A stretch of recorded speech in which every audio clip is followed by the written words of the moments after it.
Two leaders go at it. The chair of Multnomah County calls her fellow councilwoman the B word. Why she says she's sorry for how she said it, but not necessarily why.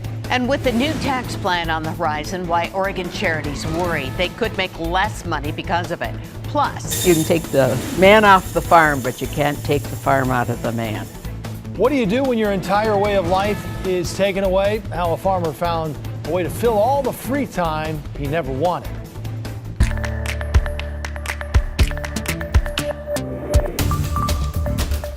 We start tonight with an explosive county commission meeting, which ended with the county chair calling her fellow commissioner the B word. Tonight, the chair is apologizing, but also defending her position. KGW's Catherine Cook joins us now with what led up to all this. Catherine. Tracy, Commissioner Loretta Smith says Chair Deborah Kafoury called her the B word right after this morning's commission meeting ended. They had just been in a tense debate over a motion regarding Kafoury's successor in the event of an emergency. Video from the county captured Smith and Kafoury talking over each other as the meeting ended, but cut off just before Kafoury called Smith the bad word. We talked with Smith tonight about the incident. She told us she and her staff were stunned by what happened. They saw me being bullied by the chair, and I was really calm.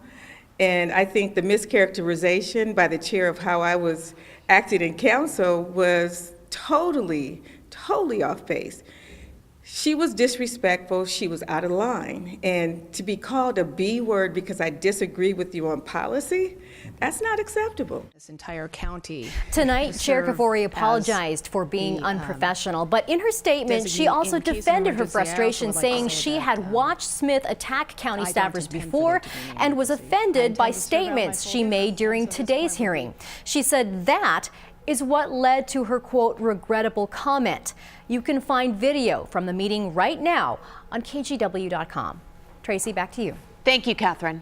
Congress has funded the government for at least another month, giving Republicans more room to celebrate its narrow tax victory yesterday. President Trump could sign it before Christmas or may wait until the new year. But when he does, that means big permanent tax cuts for corporations, smaller temporary cuts for most Americans, and the end of the individual mandate in the Affordable Care Act. But there are some big questions about how the new law will impact charities here in Oregon. KGW's Kylie Boshi spoke with some of them, and Kyle, they're worried that people just won't give as much. Indeed, many of those charities are concerned about the fact they may not see as many donations because of the new tax plan approved by Congress. They worry it could reduce the incentive for people to give.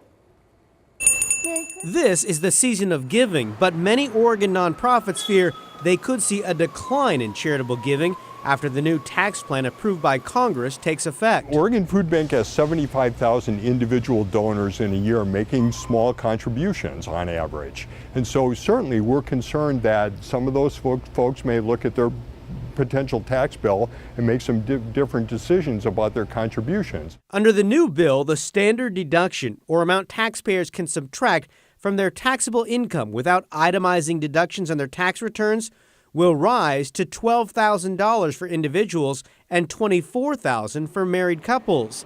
A higher standard deduction means fewer taxpayers will itemize their deductions, reducing the incentive to give to charities. The Nonprofit Association of Oregon worries a decline in giving could impact the overall economy. Nonprofits employ more than 183,000 people in the state. Nonprofits in Oregon are a large amount of the private workforce here in Oregon. It represents 12% of the private workforce here in Oregon. That's larger than manufacturing in Oregon. Oregon Republican Congressman Greg Walden says the tax plan preserves the charitable deduction for those who choose to give. Nearly 70% of taxpayers in our district already take the standard deduction, and they don't itemize. Now even more Oregonians can realize greater tax savings by simply taking an expanded standard deduction rather than itemizing. There may be a short-term bright spot for the nonprofits. Donors uncertain about whether they can deduct contributions next year may be more generous this year. Back to you. Kyle, thanks. After Monday's Amtrak train derailment, Washington Senator Maria Cantwell is calling for a congressional investigation into Amtrak safety. Senator Cantwell sent a letter today to the Senate Commerce, Science, and Transportation Committee asking for an inquiry next month. 3 people died and dozens were injured in that crash near DuPont. Washington Governor Jay Inslee says Amtrak is promising to pay for all costs associated with the crash, including medical bills. Amtrak says within the next year in Washington, it hopes to install technology that can automatically slow down a speeding train. That technology was not on the stretch of tracks where the crash happened. I-5 southbound reopened last night. A man with an extensive criminal history is back in jail, accused of stealing thousands of dollars from a Salem bar. Marion County deputies arrested 65-year-old Robert Bilbrook at his home in Salem this afternoon. This is an old mugshot of him. Surveillance video shows what happened at Blonde Z's Guest House Restaurant and Lounge early yesterday morning. The owner says she feels lucky no one was there when it happened. Bilbrook is now in the Marion County Jail. That is just one in a string of robberies around the area. Police say someone robbed the Sherry's on Northwest Frontage Road in Troutdale just after 3 a.m. Someone came into the restaurant wearing a motorcycle helmet, told an employee he had a gun, and demanded cash. Deputies searched but could not find him. 7 hours before that, police say someone robbed a restaurant called The Walk Shop at gunpoint. It's on Northeast 82nd Avenue near Halsey. The thief took off with cash. Investigators don't know if any of these robberies are connected. If you have any information, call police. 2 people who died in a tour bus crash in Mexico are related to Portland City Commissioner Amanda Fritz. Andy and Jody Fritz lived in the South Sound area in Washington. Jody worked as an assistant principal at an elementary school. The couple was on a family vacation. The bus was going to Mayan ruins and flipped on a narrow road. Andy was the brother of Amanda's late husband, Dr. Stephen Fritz. Stephen Fritz died in a car crash on I-5 in Salem back in 2014.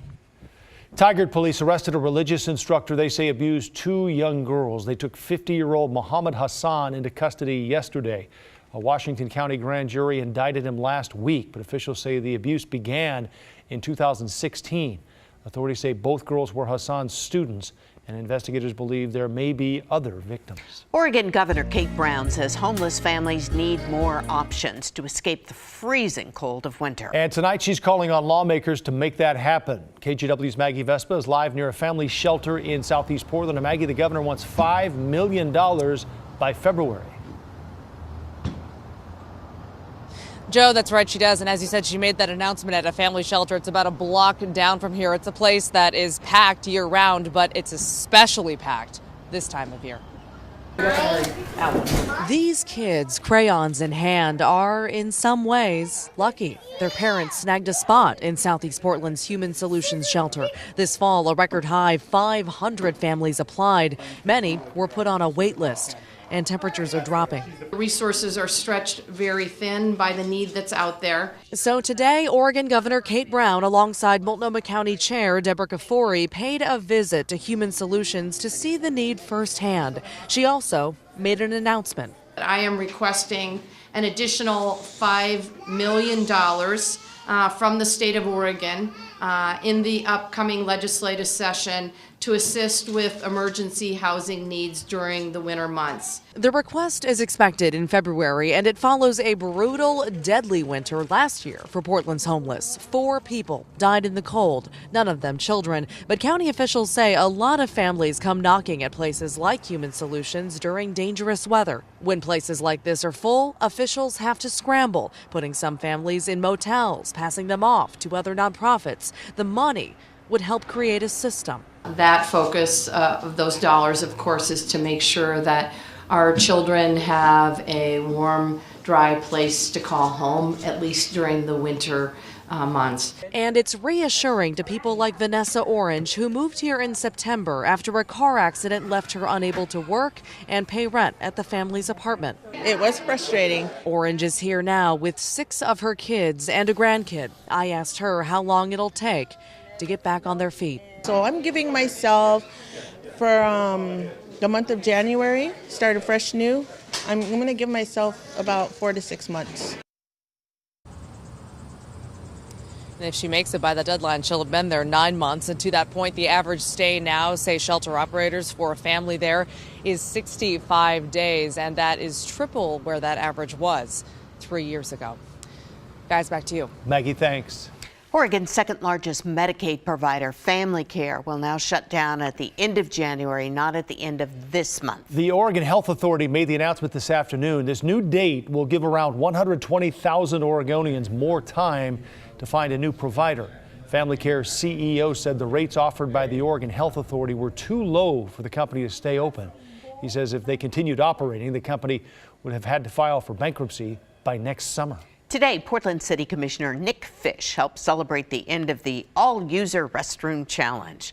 The city asked businesses and the private sector to convert single-stall restrooms into gender-neutral facilities. The project's goal was to convert more than 1,000 restrooms across Portland. The commissioner says it's a move that helps everyone. When you remove arbitrary barriers in our community, everybody wins. Parents with a young child, an older adult or a disabled individual with an attendant, transgender individuals, and anyone who simply doesn't want to wait in a long line. Last year, Portland converted 600 of its city-owned restrooms to all-user ones. Coming up, Americans are not living as long. We'll tell you what's behind this latest trend. Plus, in a year full of hurricanes, fires, and other natural disasters, the big role the Oregon Humane Society is playing throughout all of it. Next. And I'm Matt Sapino. You could see the clouds increasing from Astoria earlier today. Do you know what that's going to lead to? Freezing drizzle. Maybe my least favorite type of precipitation. We've got freezing fog tonight, too. And then the Christmas forecast. It doesn't get any easier. Another chance for snow or freezing rain or both.